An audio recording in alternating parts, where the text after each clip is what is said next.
great privilege and distinct honor to introduce the 44th President of the United States of America, Barack H. Obama.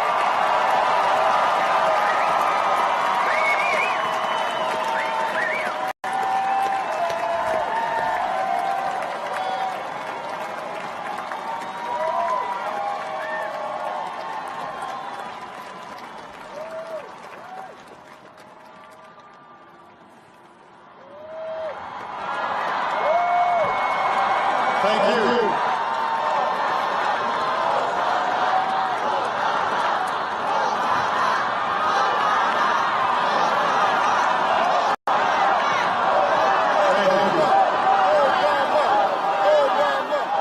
Thank you so much.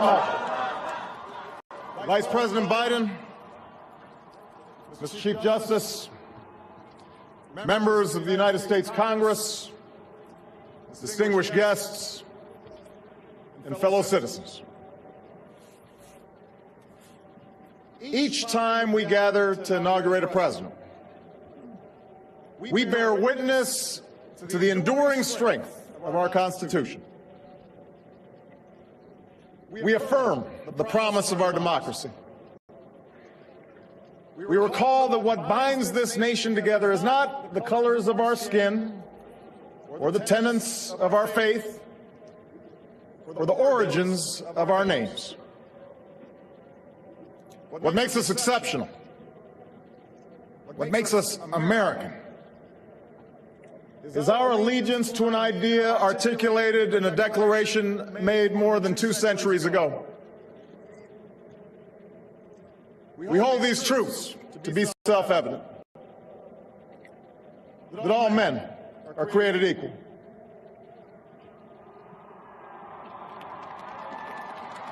that they are endowed by their Creator with certain unalienable rights,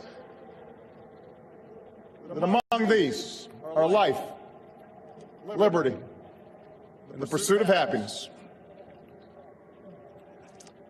Today, we continue a never-ending journey to bridge the meaning of those words with the realities of our time. For history tells us that while these truths may be self-evident, they've never been self-executing. That while freedom is a gift from God, it must be secured by His people here on earth. The patriots of 1776 did not fight to replace the tyranny of a king with the privileges of a few or the rule of a mob. They gave to us a republic, a government of and by and for the people, entrusting each generation to keep safe our founding creed. For more than 200 years we have. Through blood drawn by lash and blood drawn by sword, we learned that no union founded on the principles of liberty and equality could survive half slave and half free. We made ourselves anew and vowed to move forward together. Together we determined that a modern economy requires railroads and highways to speed travel and commerce, schools and colleges to train our workers. Together we discovered that a free market only thrives when there are rules to ensure competition and fair play. Together, we resolved that a great nation must care for the vulnerable and protect its people from life's worst hazards and misfortune. Through it all, we have never relinquished our skepticism of central authority, nor have we succumbed to the fiction that all society's ills can be cured through government alone. Our celebration of initiative and enterprise, our insistence on hard work and personal responsibility, these are constants in our character. We have always understood that when times change, so must we. That fidelity to our founding principles requires new responses to new challenges. that preserving our individual freedoms ultimately requires collective action. For the American people can no more meet the demands of today's world by acting alone than American soldiers could have met the forces of fascism or communism with muskets and militias. No single person can train all the math and science teachers we'll need to equip our children for the future, or build the roads and networks and research labs that will bring new jobs and businesses to our shores. Now, more than ever, we must do these things together, as one nation and one people.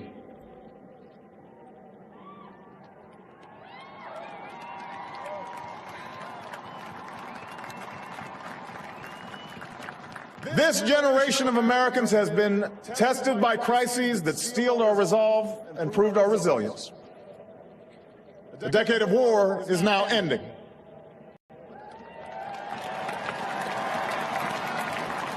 An economic recovery has begun.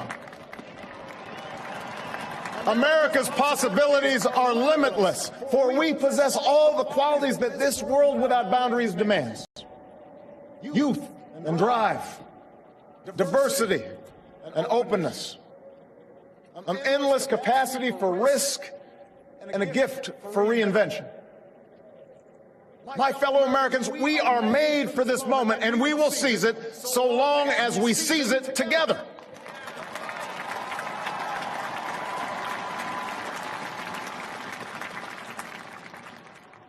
For we, the people, understand that our country cannot succeed when a shrinking few do very well and a growing many barely make it. We believe that America's prosperity must rest upon the broad shoulders of a rising middle class. We know that America thrives when every person can find independence and pride in their work, when the wages of honest labor liberate families from the brink of hardship.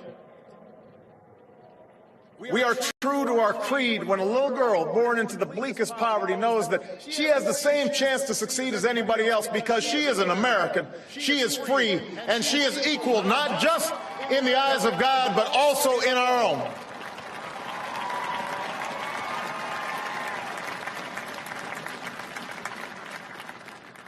We understand that outworn programs are inadequate to the needs of our time. So we must harness new ideas and technology to remake our government, revamp our tax code, reform our schools, and empower our citizens with the skills they need to work harder, learn more, reach higher. But while the means will change, our purpose endures. A nation that rewards the effort and determination of every single American. That is what this moment requires. That is what will give real meaning to our creed. We, the people, still believe that every citizen deserves a basic measure of security and dignity. We must make the hard choices to reduce the cost of health care and the size of our deficit.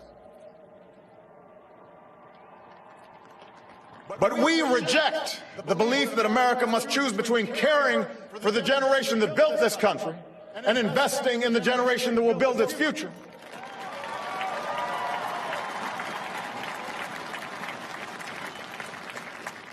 For we remember the lessons of our past, when twilight years were spent in poverty and parents of a child with a disability had nowhere to turn.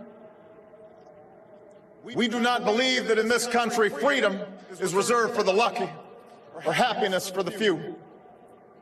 We recognize that no matter how responsibly we live our lives, any one of us, at any time, may face a job loss or a sudden illness or a home swept away in a terrible storm. The commitments we make to each other through Medicare and Medicaid and Social Security, these things do not sap our initiative, they strengthen us. They do not make us a nation of takers, they free us to take the risks that make this country great.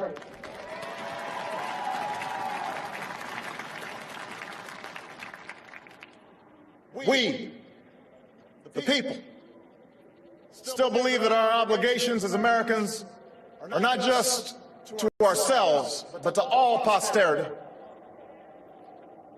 We will respond to the threat of climate change, knowing that the failure to do so would betray our children and future generations.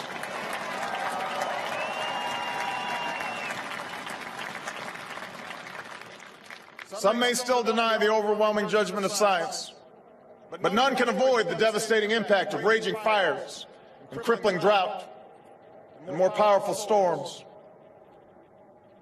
The path towards sustainable energy sources will be long and sometimes difficult. But America cannot resist this transition. We must lead it. We cannot cede to other nations the technology that will power new jobs and new industries. We must claim its promise. That's how we will maintain our economic vitality and our national treasure. Our forests and waterways, our croplands and snow-capped peaks. That is how we will preserve our planet, commanded to our care by God. That's what will lend meaning to the creed our fathers once declared. We, the people, still believe that enduring security and lasting peace do not require perpetual war.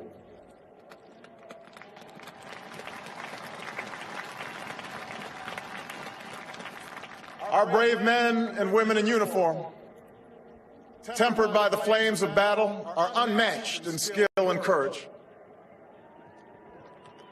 Our citizens, seared by the memory of those we have lost, know too well the price that is paid for liberty. The knowledge of their sacrifice will keep us forever vigilant against those who would do us harm. But we are also heirs to those who won the peace and not just the war, who turned sworn enemies into the surest of friends, and we must carry those lessons into this time as well. We will defend our people and uphold our values through strength of arms and rule of law. We will show the courage to try and resolve our differences with other nations peacefully, not because we are naive about the dangers we face, but because engagement can more durably lift suspicion and fear. America will remain the anchor of strong alliances in every corner of the globe. And we will renew those institutions that extend our capacity to manage crisis abroad. For no one has a greater stake in a peaceful world than its most powerful nation. We will support democracy from Asia to Africa, from the Americas to the Middle East, because our interests and our conscience compel us to act on behalf of those who long for freedom. And we must be a source of hope to the poor, the sick, the marginalized, the victims of prejudice. Not out of mere charity, but because peace in our time requires the constant advance of those principles that our common creed describes: tolerance and opportunity, human dignity, and justice. We, the people, declare today that the most evident of truths, that all of us are created equal, is the star that guides us still. Just as it guided our forebears through Seneca Falls and Selma and Stonewall, just as it guided all those men and women, sung and unsung, who left footprints along this great mall, to hear a preacher say that we cannot walk alone, to hear a king proclaim that our individual freedom is inextricably bound to the freedom of every soul on earth.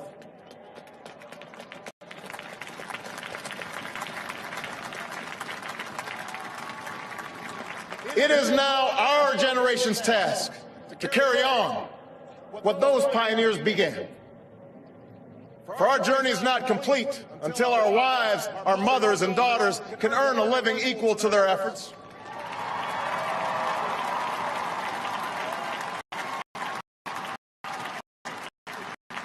Our journey is not complete until our gay brothers and sisters are treated like anyone else under the law.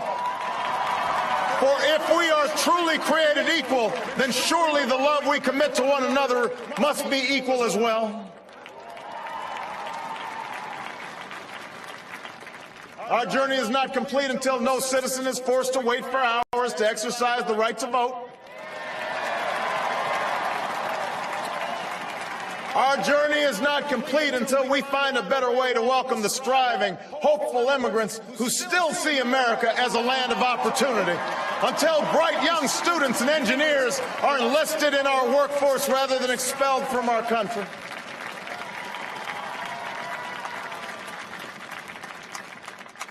Our journey is not complete until all our children, from the streets of Detroit to the hills of Appalachia to the quiet lanes of Newtown, know that they are cared for and cherished and always safe from harm. That is our generation's task, to make these words, these rights, these values of life and liberty and the pursuit of happiness real for every American. Being true to our founding documents does not require us to agree on every contour of life. It does not mean we all define liberty in exactly the same way or follow the same precise path to happiness. Progress does not compel us to settle centuries-long debates about the role of government for all time, but it does require us to act in our time.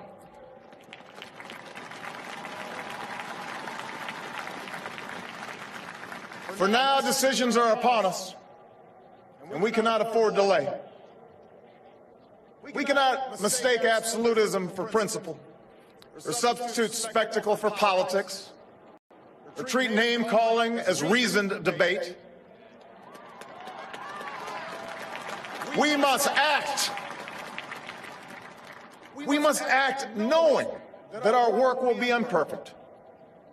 We must act knowing that today's victories will be only partial, and that it will be up to those who stand here in 4 years, and 40 years, and 400 years hence to advance the timeless spirit once conferred to us in a spare Philadelphia hall.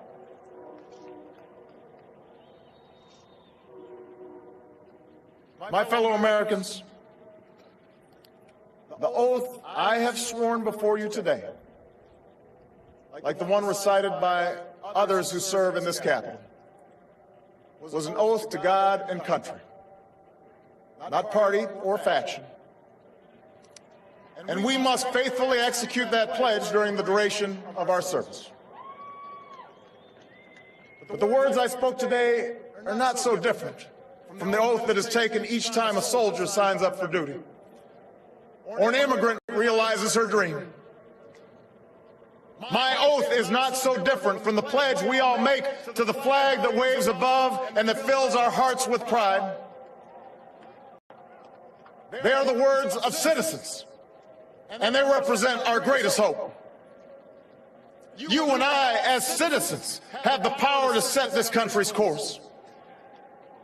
You and I, as citizens, have the obligation to shape the debates of our time, not only with the votes we cast, but with the voices we lift in defense of our most ancient values and enduring ideals. Let us, each of us, now embrace with solemn duty and awesome joy what is our lasting birthright. With common effort and common purpose, with passion and dedication, let us answer the call of history and carry into an uncertain future that precious light of freedom. Thank you, God bless you, and may He forever bless these United States of America.